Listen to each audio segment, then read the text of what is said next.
Apa sih analisis ekonomi hukum? Ekonomi memberikan teori ilmiah untuk memprediksi dampak sanksi hukum terhadap perilaku. Bagi para ekonom, sanksi terlihat seperti harga, dan mungkin orang merespon sanksi ini sama seperti mereka merespon harga. Selanjutnya, ada keutamaan efisiensi atas distribusi dalam menganalisis hukum perdata. Efisiensi mencapai hasil terbaik dengan sumber daya yang tersedia, sedangkan distribusi bagaimana hasilnya didistribusikan di antara berbagai pihak. Ada beberapa alasan mengapa pengubah hak-hak hukum privat seringkali tidak efektif. Yang pertama, pajak penghasilan justru menargetkan ketidaksetaraan, sedangkan redistribusi oleh hak-hak hukum swasta bergantung pada rata-rata kasar. Yang kedua, efek distributif dari perombakan hak-hak pribadi sulit diprediksi. Yang ketiga, biaya transaksi redistribusi melalui hak hukum swasta biasanya tinggi. Yang keempat, redistribusi oleh hukum privat mendistori ekonomi lebih perpajakan progresif. Selanjutnya, mengapa sih pengacara harus belajar ekonomi dan mengapa ekonom juga harus belajar hukum? Dengan memahami hubungan antara hukum dan ekonomi, baik pengacara maupun ekonom dapat memberikan kontribusi yang lebih besar dalam menyelesaikan masalah yang kompleks dan mempengaruhi perubahan positif dalam masyarakat dan ekonomi. Struktur teori ekonomi mikro. Ekonomi mikro adalah studi tentang bagaimana sumber daya yang langka dialokasikan di antara tujuan-tujuan yang bersaing. Ekonomi mikro memiliki beberapa konsep dasar, yaitu maksimalisasi, efisiensi, dan equilibrium. Para ekonom biasanya berasumsi bahwa setiap pelaku ekonomi memaksimalkan sesuatu dalam memilih alternatif di tengah batasan tertentu. Kita akan mencari pilihan mana yang mempunyai hasil yang paling menguntungkan. Dari pilihan tersebut, kita dapat memberikan tingkat menggunakan bilangan real dari kecil ke besar dengan menggunakan istilah fungsi utilitas. Sebelumnya, kalian bisa melihat kurva ini. Ini merupakan kurva indifference map. Kurva ini memperlihatkan preferensi konsumen. Pada garis kurva di gambar tersebut mewakili kombinasi barang yang memberikan tingkat utilitas yang sama sepanjang garisnya kepada konsumen. Semakin bergeser kurva tersebut ke kanan, maka semakin tinggi tingkat utilitas yang didapatkan oleh konsumen. Untuk membeli barang-barang yang diinginkan oleh konsumen, tentunya konsumen membutuhkan uang. Uang ini diperoleh melalui pendapatannya seperti gaji.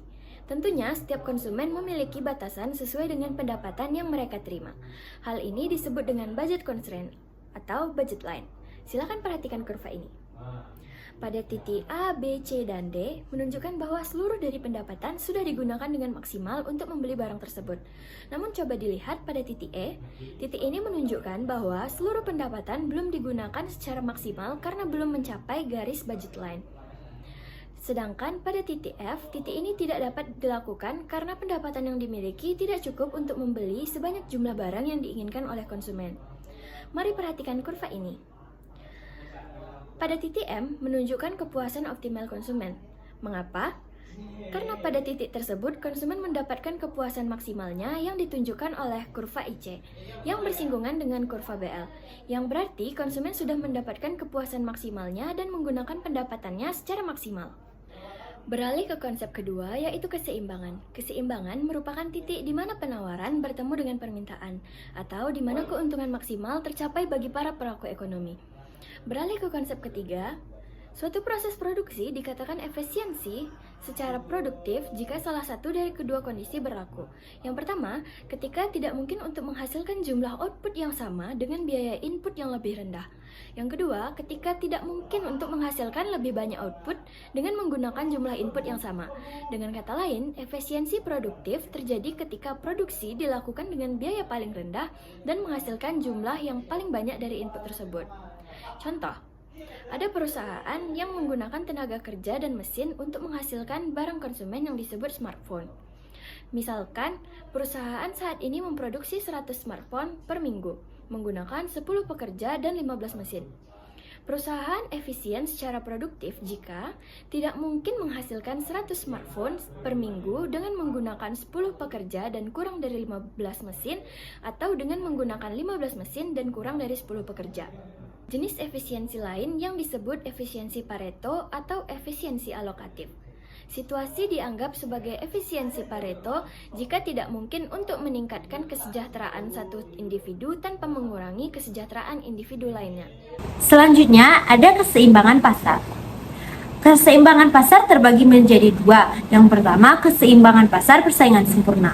Keseimbangan dalam industri yang sangat kompetitif, di mana tidak ada satupun perusahaan yang dapat mempengaruhi harga dengan keputusan individu dan di mana tidak ada satupun konsumen yang dapat mempengaruhi harga pasar dengan keputusan maksimalisasi utilitas individunya.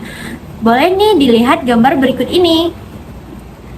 Kombinasi harga dan kuantitas dalam gambar tersebut merupakan keseimbangan karena jika ada kombinasi harga kuantitas yang berbeda, maka pasar akan menyesuaikan diri dengan penawaran dan permintaan untuk mencapai keseimbangan di mana jumlah yang diinginkan oleh penjual dan pembeli sama. Jika pasar awal adalah P1, pasar akan menyesuaikan diri dengan penurunan harga untuk mengatasi kelebihan pasokan hingga mencapai keseimbangan di harga PC. Yang kedua, ada keseimbangan dalam pasar monopoli, di mana hanya ada satu persediaan barang atau jasa. Monopoli bisa terjadi dan bertahan karena adanya hambatan masuk yang membuat sulit bagi perusahaan pesaing untuk muncul. Hambatan tersebut bisa bersumber dari regulasi hukum atau kondisi teknologi produksi seperti skala ekonomi. Oke, sekian penjelasan dari aku. Aku sudahi. Assalamualaikum warahmatullahi wabarakatuh.